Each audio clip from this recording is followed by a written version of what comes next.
하나님 말씀 보겠습니다. 하나님 말씀 요한계시록 4장입니다. 1절부터 11절까지 요한계시록 4장 1절부터 11절, 제가 한 절, 여러분들이 한 절 그렇게 교독합니다. 이 일 후에 내가 보니 하늘에 열린 문이 있는데 내가 들은 바 처음에 내게 말하던 나팔 소리 같은 그 음성이 이르되 이리로 올라오라. 이후에 마땅히 일어난 일들을 내가 내게 보이리라 하시더라.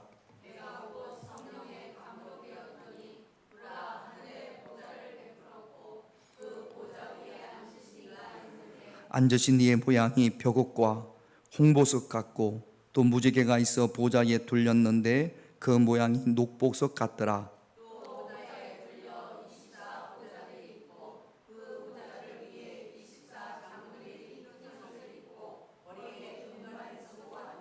보좌로부터 번개와 음성과 우레소리가 나고 보좌 앞에 켠 등불 7이 있으니 이는 하나님의 7 영이라.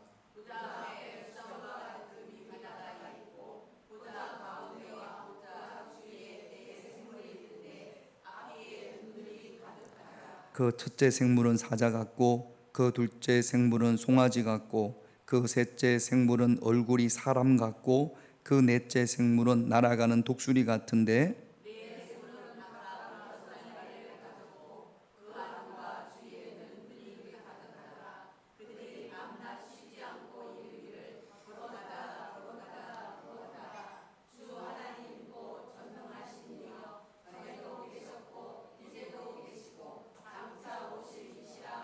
그 생물들이 보좌에 앉으사 세세토록 살아계시는 이에게 영광과 존귀와 감사를 돌릴 때에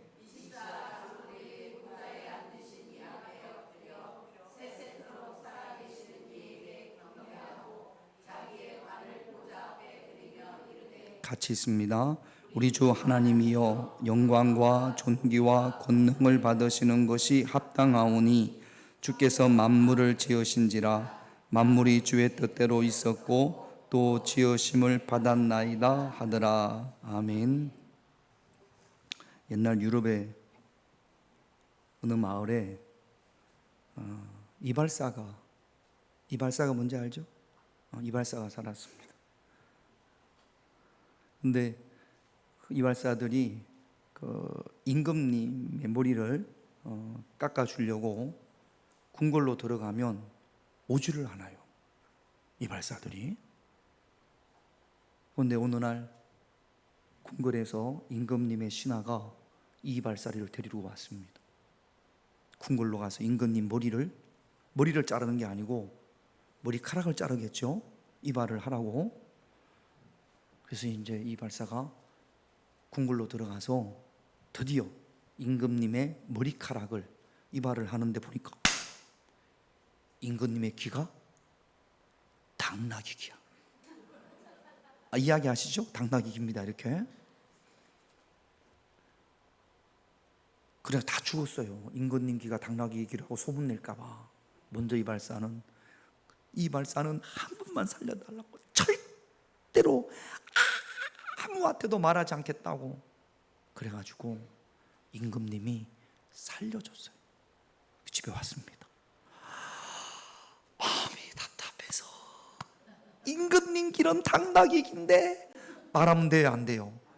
말하면 어떻게 돼요? 죽어요.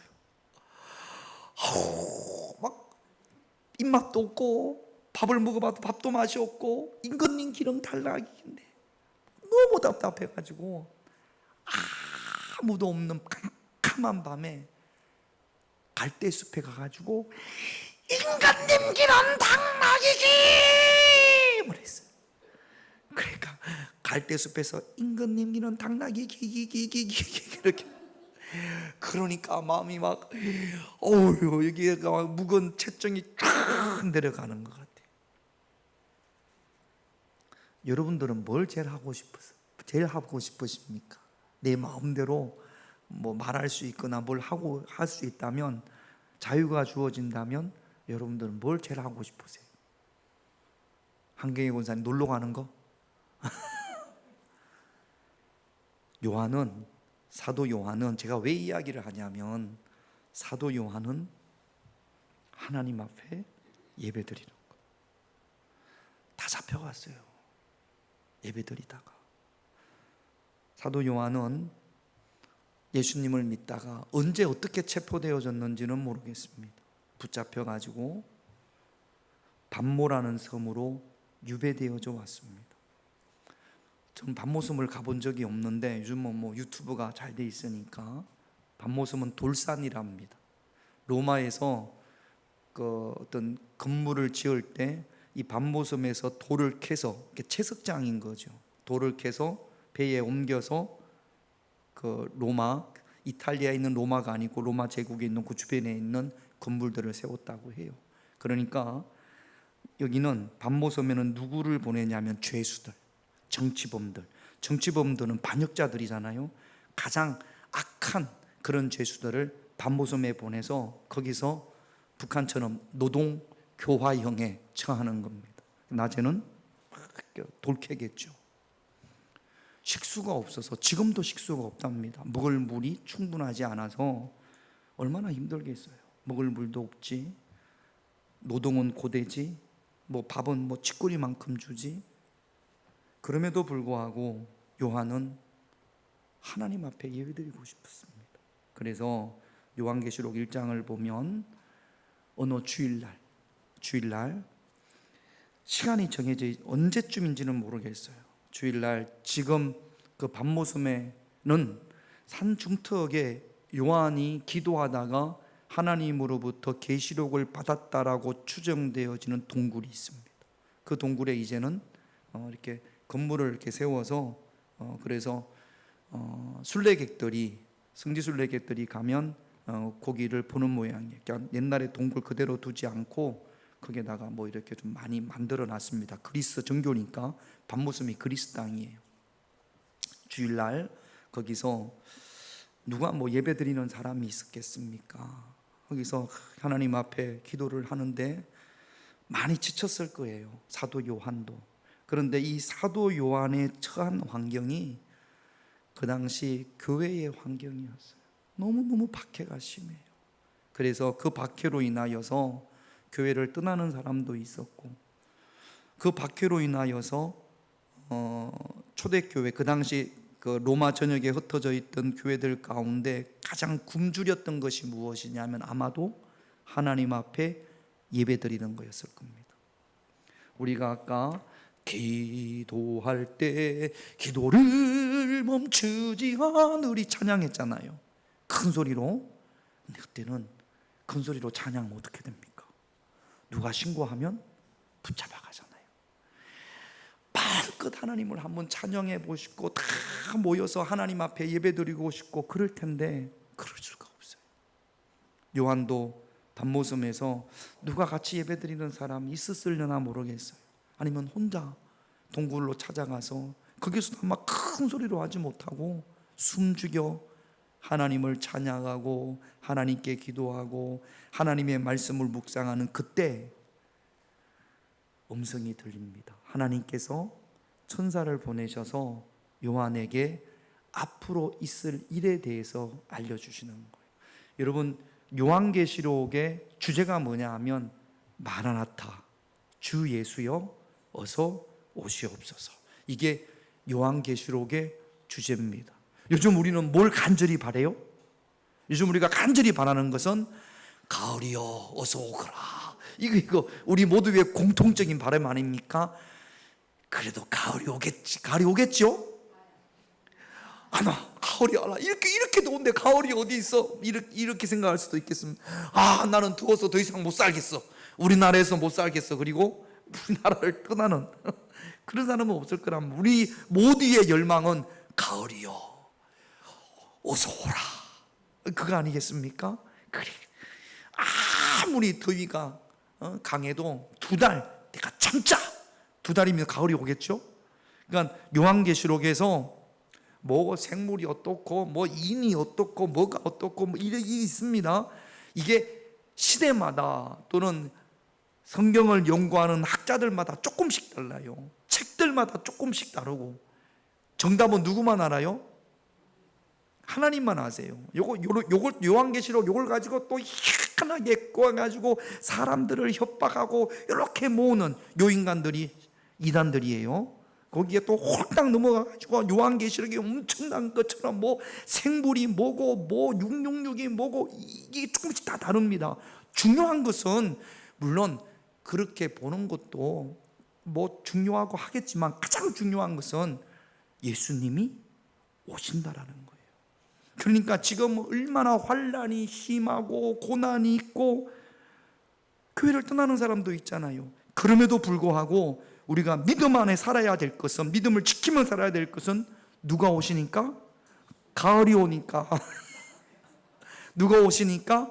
예수님이 오실 거니까. 예수님이 오시지 않더라도 우리가 이 땅에서 많은 고난과 시련과 아픔이 있더라도 우리가 가는 곳은 어디니까? 천국이니까. 예수님이 오시지 않으면 우리가 가요? 둘 중에 하나예요.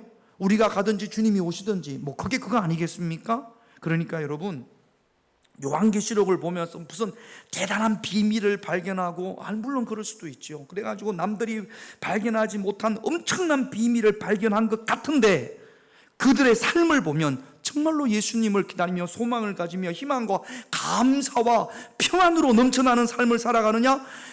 비밀을 다 열렸다고 하면서 그러면서 다른 사람들에게 상처 주고 뭐 늘 좌절과 실망 가운데 이렇게 산다면 비밀을 100번 발견한들 무슨 소용이 있겠습니까? 그래서 요한계시록의 주제는요, 예수님이 곧 오신 자. 그러므로 어떤 시련이 있더라도 우리가 믿음으로 승리하자. 이게 요한계시록의 주제예요.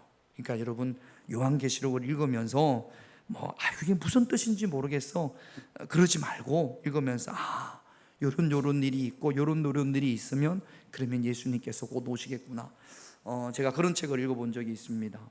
미래학자들이 지구는 식량이 없어서 멸망할 것이다.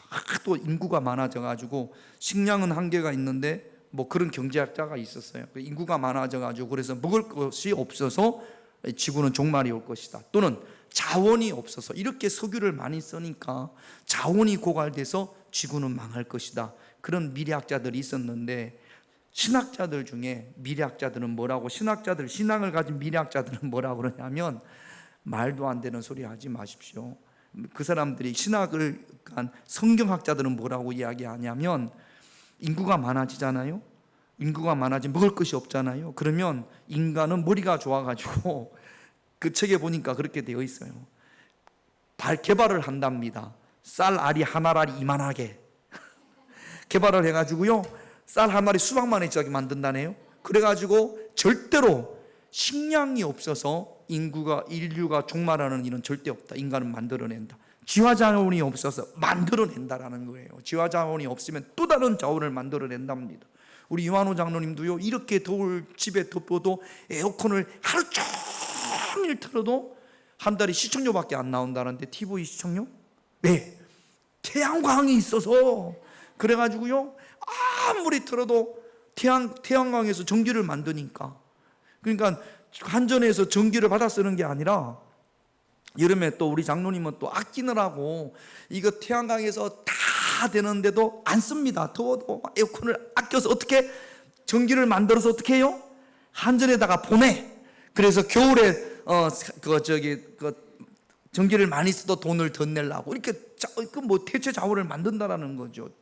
언제 인류의 종말이 오냐? 이것저것 다 해도 절대로 인류는 종말되지 않는다. 언제 종말이 오느냐? 예수님이 오셔야. 예수님이 오셔야 이 진료는 그야말로 그들에게는 종말이지만 우리에게는 뭐예요? 승리하는 날이죠. 그래서 요한계시록은 믿는 자들에게 희망과 소망을 주시는 말씀이 요한계시록인 줄로 믿습니다.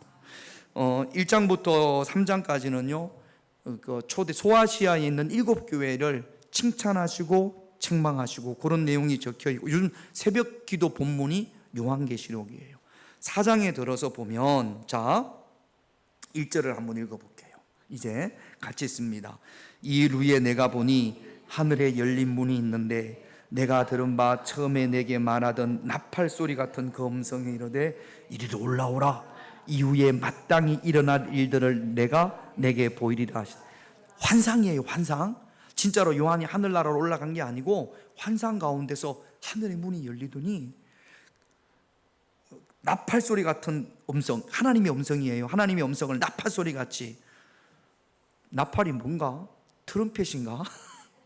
하나님이 빰빰빰 막 그렇게 소리, 웅장한 소리 나는 겁니다. 하나님의 소리를, 음성을 표현할 때 나팔 소리라고 웅장한 소리가 들리더니 이리로 올라오라. 그러면서 이제 사도 요한이 환상 가운데 하늘로 올리워졌습니다. 그러면서 하나님께서 앞으로 이후에 마땅히 일어날 일들에 대해서 보여주신다라는 거예요. 근데 보여주시기 전에 지금 4장 내용이 뭐냐 하면 하늘로 올리워 갔더니 그곳에서 하나님을 예배하는 예배의 광경을 지금 요한이 목격을 합니다. 주일날이에요. 혼자 동굴에서 기도하다가 하나님의 임재하심이, 하나님께서 요한에게 환상을 보여주시는데, 아까 말씀을 드렸던 것처럼 요한을 비롯한 그 당시 교회는 뭐에 굶주려 있어요? 예배에 굶주려 있어요. 예배를 마음껏 하나님을 찬양하고 싶고 쫙 기도대도 싶고 박수도 쳐보고 싶고 예배에 굶주려 있단 말이죠. 우리는요? 하나도 안 굶주려. 우리는 예배에 배불러 있어가지고 여러분, 예배 드림을 간절히 사모해 본 적이 있습니까? 예배를 못 가가지고 막 너무 안타까워, 내가 예배를 못 가서 어떡하나, 그래 본 적이 있습니까? 저는 제가 기억나기는 뭐 예배 교회 가고 싶으면 언제든지 갔으니까 가면 되니까. 근데 아무리 가고 싶어도 못 갔던 적이 딱 한 번 있습니다. 군대에서, 훈련소에서 하필 그날 근무 시간이 걸렸어요. 훈련병인데 어떻게 할 수가 없습니다. 연병장 저 끝에서 총 들고 서 있는데 저쪽 반대편에 교회에서 찬양 소리가 확 들리는데 얼마나 예배를 드리고 싶은지, 예배를 그 교회를 가고 싶은지, 제 평생에 가장 사모했던, 예배를 못 드려서 안타까웠던 순간이 그 순간이었습니다. 그리고 나서는 다 갔어요. 예배 드리고 싶으면 언제든지 뭐 그냥 가면 되니까. 예배를 못 가가지고 안타까웠고 그런 적은 없었던 것 같습니다. 근데 지금 요한은 그렇지 않잖아요. 그 당시 교회들은 그렇지 않잖아요. 그러니까 우리는 얼마나 축복인지 몰라요. 예배를 못 가가지고 안타까워하고 내가 지금 예배 드려야 되는데 어디에 붙잡혀 있어서 못 가고 이런 적은 우리가 거의 없잖아요. 그냥 내가 가기 싫어서 안 가서 그렇지. 가기 싫어서. 제가 이등병 때는요, 얼마나 열심히 새벽 예배 따라갔지, 주일 낮 예배 갔지, 군대에서 주일 저녁 예배 갔지, 수요일 예배 갔지, 얼마나. 왜냐하면 자대에 있으면 참부도 하고 잠들이고 너무너무 힘드니까. 근데 교회 가면 자유롭습니다. 찬양하고, 그리고 제가 설교도 하고 막 그랬거든요. 근데 이제 병장이 되니까 내무반에서 하나도 긴장이 안 됩니다.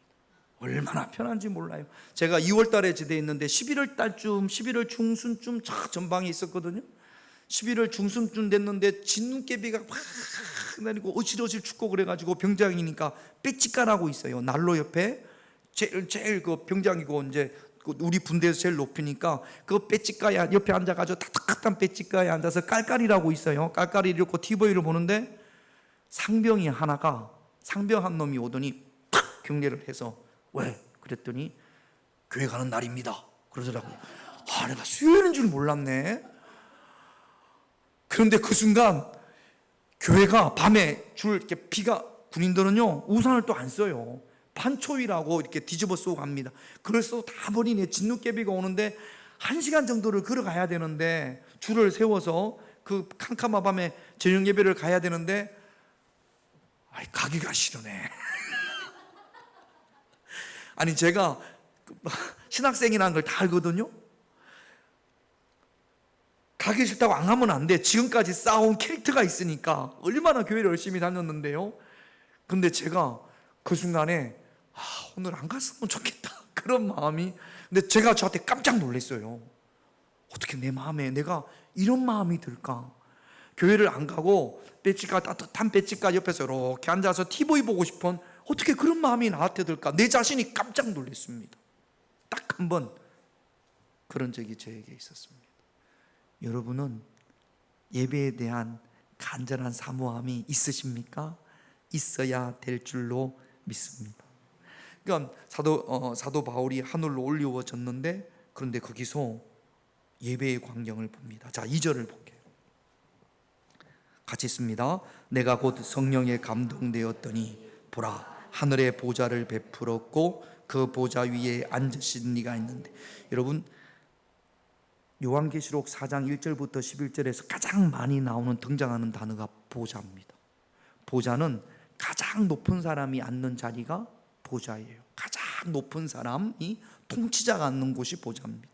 지금 세상의 보좌, 로마의 가장 높은 보좌에는 누가 앉아 있어요? 로마 교황이 아니지, 황제, 로마 황제가 앉아 있습니다. 이 로마 황제가 세상의 어떤 정치적인 왕으로 만족하지 않고 정치와 종교를 통합하려고 하는 황제들이 있었어요. 칼리굴라라는 황제는요, 그리스 신전에서 자, 이렇게 생각하시면 됩니다. 절에서 불상을 하나 떼와, 조금 금으로 만든 불상을 하나 떼와 가지고 그렇게 생각하시면 돼요. 제가 여기 왕인데 그냥 정치적으로 왕으로 하면 되는데, 대통령이라고 합시다. 김인태 대통령이라고 합시다. 그렇게 하면 되는데 대통령으로 만족하지 않아. 그래가지고 저기 불국사에서 불상을 하나 가지고 와요. 석굴암에 있는 불상을 가지고 와가지고 목을 똑딱 해가지고 불상 머리를 뗀 다음에 내 얼굴을 만들어가지고, 그래가지고 그 위에 이렇게 올려놨어요. 자기가 뭐라는 이야기예요? 신이라는 이야기. 자기가 신. 그리스 신전에서 신상을 하나 가져와가지고 목을 똑 따고 그 목 대신에 자기 얼굴을 만들어가지고 그 위에 이렇게 붙여놨단 말이죠. 그러니까 자기는 신으로 추앙받고 싶은 거예요. 그냥 로마를 다스리는 인간 왕이 아니고 신이 되고 싶었던 거죠. 그리고 동전에는 뭐라고 썼냐면, 황제는 나의 주인이다. 그렇게 동전에 쓰여 있었다라는 겁니다. 근데 기독교인들이 이거를 받아들일 수 있어요, 없어요? 없어요. 오직 우리의 주인은 누구밖에 없어요? 하나님밖에 없어요. 그러니까 로마로부터 교회가 핍박을 받을 수밖에 없습니다. 그랬는데 지금 하늘나라를 갔더니 그 보좌에 누가 앉아 계세요? 하나님이 앉아 계세요.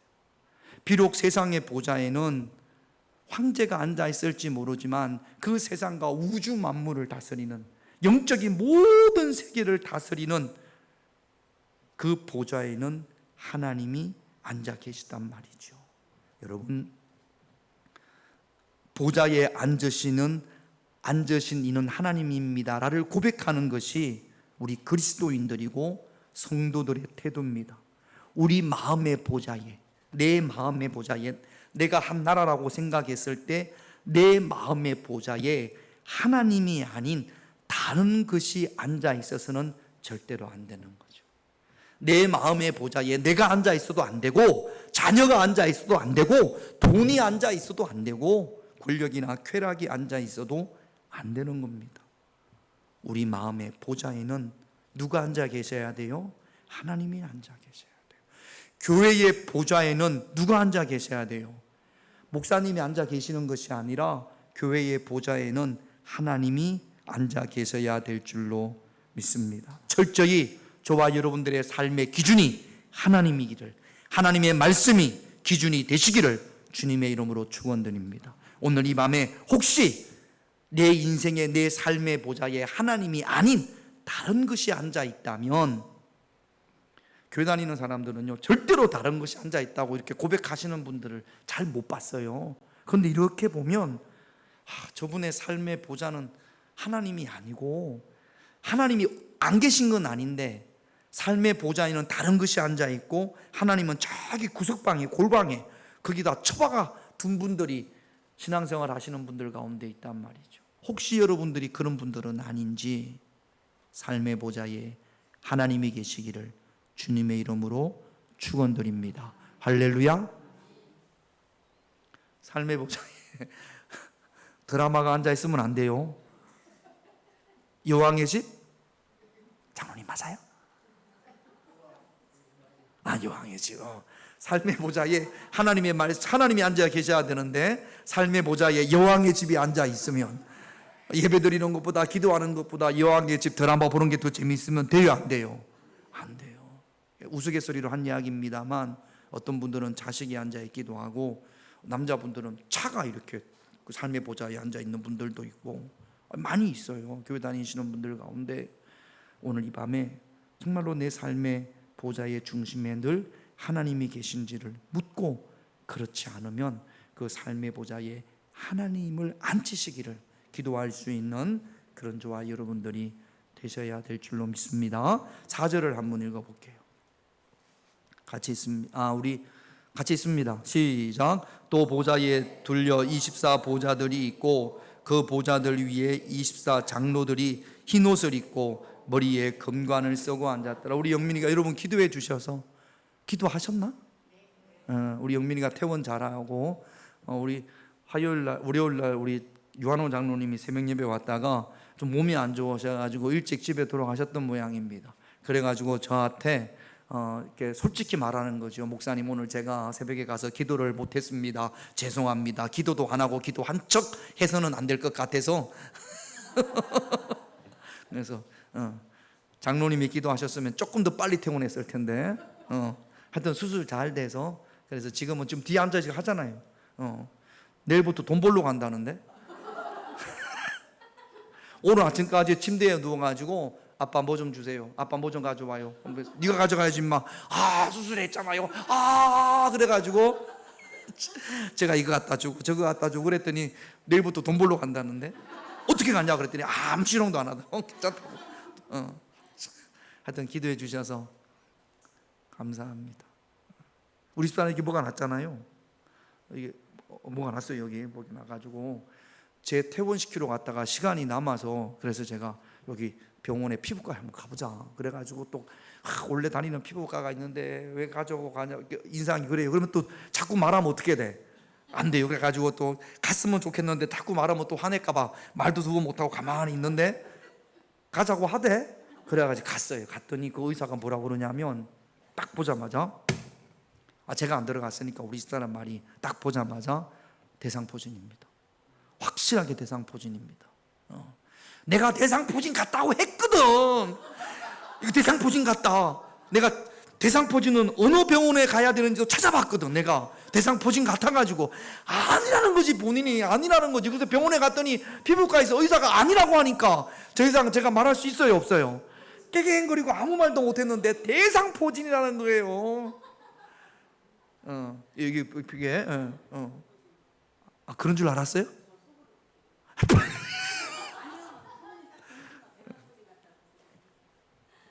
봐봐, 많잖아. 그래서 약을 받아와가지고 대상포진이라고 하는 순간 갑자기 또 몸이 아파지네.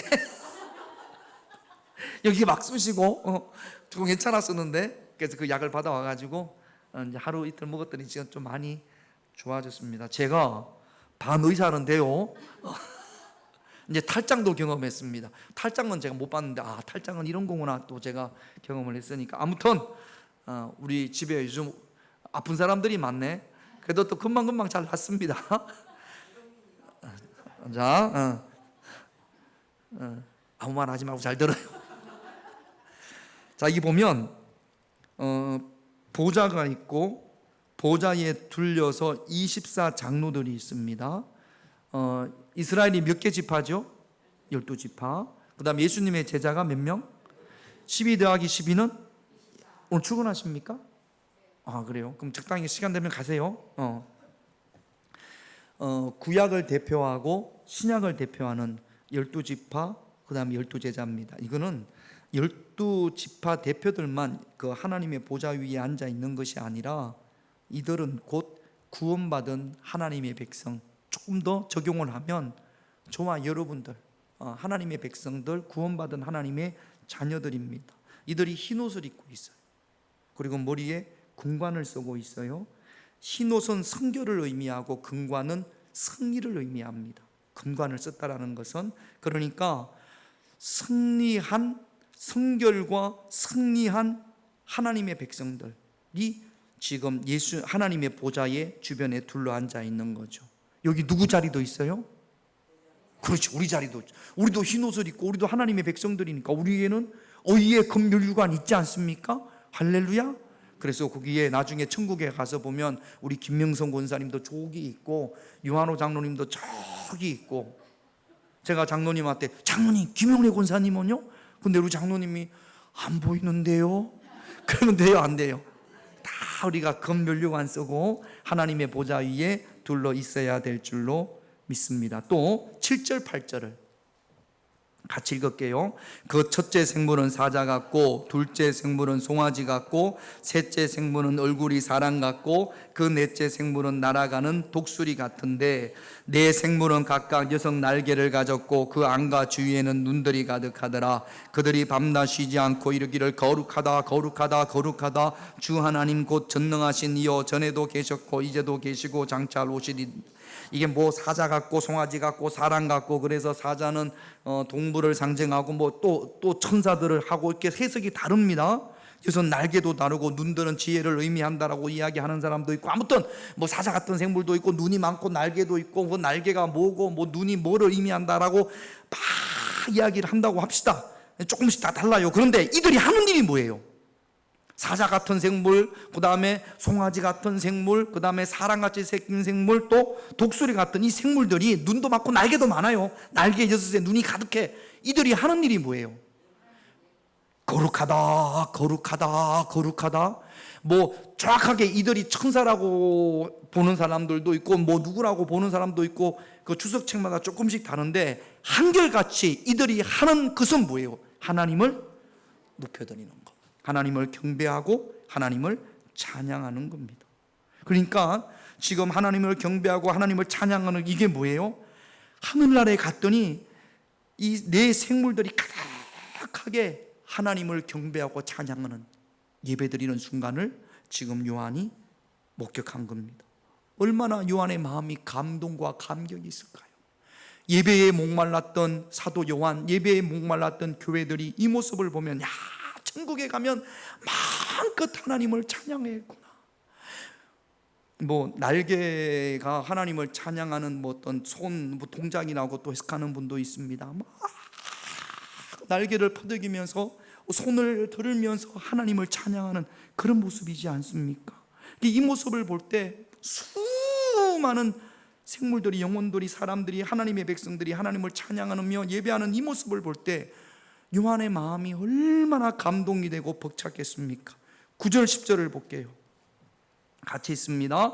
그 생물들이 보좌에 앉아서 세세토록 살아계시는 이에게 영광과 존귀와 감사를 돌릴 때에 24 장로들이 보좌에 앉으신 이 앞에 엎드려 세세토록 살아계신 이에게 경배하고 자기의 관을 보좌 앞에 드리며, 승리한 관을 하나님 앞에, 금관 썼다고 그랬잖아요. 그것을 하나님 앞에 드리며 24 장로들도 뭐예요? 하나님을 찬양합니다. 하나님 앞에 예배드립니다. 자신의 승리의 관이라는 것은 모든 것을 온 마음을 다하여 살아계신 보좌에 앉으신 그 하나님을 찬양하는 거죠. 5절 6절을 볼게요. 같이 있습니다. 보좌로부터 번개와 음성과 울어소리가 나고 보좌 앞에 켠 등불 7이 있으니 이는 하나님의 7영이라. 보좌 앞에 수정 같은 유리바다가 있고 보좌 가운데와 보좌 주위에 4 생물이 있는데 앞뒤에 눈들이 가득하다. 이 부분을 여러분 그 성막이나 성전을 한번 기억해 두세요. 지성소가 있고 법궤가 있고, 법궤 앞에 오른쪽에, 그러니까 법궤를 중심으로 봤을 때 법궤 오른쪽에 7개의 등대가 있습니다. 기억나시죠? 그리고 성소를 벗어나면, 제일 성소의 문을 열고 나가면 가장 먼저 보이는 것이 노수로 만든 큰 물두멍. 그것을 성전에서는, 전에는 성막에서는 물두멍이라고 했고 성전에서는 놋바다라고 했습니다. 그러니까 성소와 번제단 사이에 바다가 있는 거죠. 여기 보면 그 성막에서 성전에서 보자는 법궤를 시언자라고 해서 거기에 하나님이 임재하신다고 했거든요. 그러니까 여기에 보좌에서 음성과 우레소리가 나옵니다. 시언자 법궤 앞에서 하나님께서 모세에게 말씀하셨거든요. 그러니까 여기 5절 6절을 보면서 지금 하늘나라의 모습이 어디와 같다? 성전, 교회와 같다. 그러니까 교회는 하나님 나라의 모형이라는 거. 진짜 하나님 나라는 아니고 이 세상에 있는 하나님 나라와 가장 비슷한 모형이 교회라는 겁니다. 하늘나라에서 내 생물이 24장로가 날개를 퍼덕이면서 수많은 눈으로 온 마음을 다하여 거룩하다 거룩하다 하나님을 예배했던 것처럼 이 교회에서, 이곳에서, 이 정전에서 내 생물과 같이 24장로들과 같이 우리도 하나님을 우리의 면류관을 드리며 금관을 드리며 온 마음으로 하나님께 예배드릴 수 있는 그런 저와 여러분들이 되셔야 될 줄로 믿습니다. 사도 요한이 복됩니까? 우리가 복됩니까? 왜 우리가 복되죠?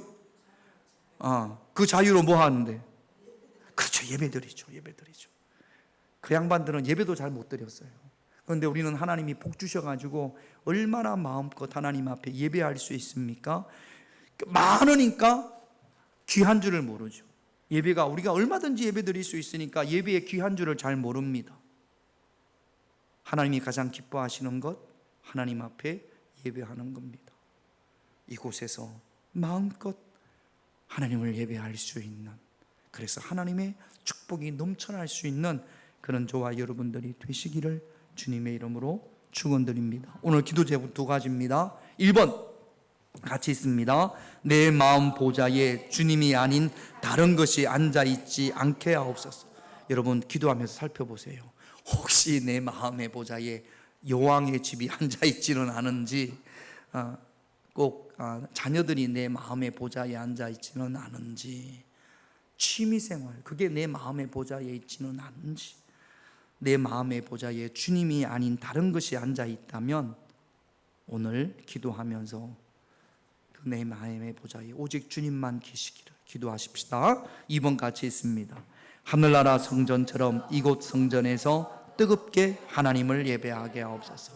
예배드림이 축복인 줄 알고 그 축복을 잊어버리지 않는, 풍요하기 때문에 귀한 줄을 모르는, 예배의 귀한 줄을 모르는 그런 무지한 자가 되지 말고 하나님 앞에 예배드리는 것이 얼마나 귀한지, 그리고 이곳에서 이 성전에서 이 교회에서 온 마음을 다해서 예배 때마다 하나님을 경배할 수 있는 그런 저와 여러분들이 되시기를 오늘 이 밤에 우리 찬양하고 함께 기도하다가 자유롭게 돌아가시겠습니다. 할 수 있다.